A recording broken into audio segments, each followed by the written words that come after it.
చంపడానికా? ఏదన్నా బాధ వచ్చిందనుకో మోషేని గొణుగుతారు. మోషేకి చెప్పి దేవుడి మీద గొణుగుతూ ఉంటారు. అయ్యా, మమ్మల్ని ఇక్కడికి ఎందుకు తెచ్చావయ్యా, అక్కడే ఉంటే బాగుండేది అంటూ ఉంటాం. గుర్తుందా? మన జీవితంలో కూడా చాలాసార్లు మనకు అనిపించిద్ది, ఏదన్నా బాధ కలిగిందనుకో, అప్పుడైతే బాగుండేది, దరిద్రం ఇక్కడికి ఎందుకు వచ్చాం, ఇలా ఎందుకు చేసాం అని అంటూ ఉంటాం మనం కదా. అది ప్రాచీన స్వభావం.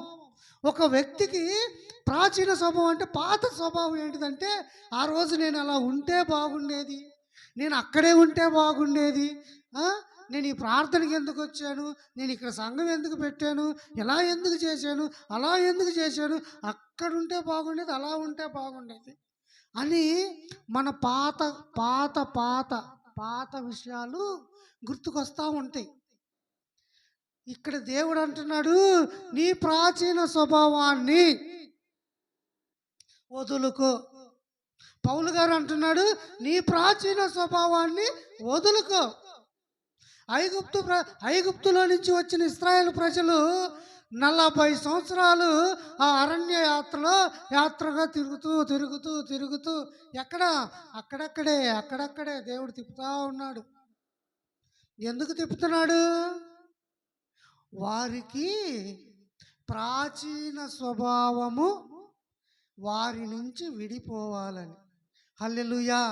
ఆ ప్రాచీన స్వభావం అంటే ఏంటిది? గొణుగుడు, సనుగుడు, అలుగుడు. వాళ్ళకి ఏముందంటే అలుగుతారు. మోసే, ఏందయ్యా ఆకలే, అన్నం ఆకలైనా అలుగుతారు. మోసే, బాధ, ఏదన్నా చిన్న బాధ వచ్చినా మోసే అని బాధ. ఎందుకు?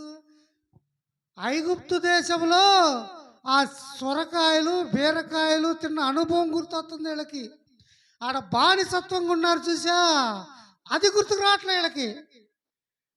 బానిసత్వంగా ఉండి వాళ్ళు గొడ్డు చాకిరి చేపించి వీళ్ళని పీల్చి పిప్పి చేసే ఆ జీవితం అయితే గుర్తు రావట్లేదు. కానీ సొరకాయలు, బీరకాయలు, దొండకాయలు, చికెను, ఈరోజు మనం కూడా మన మానవుని జీవితంలో కూడా అయ్యే గుర్తొస్తాయి.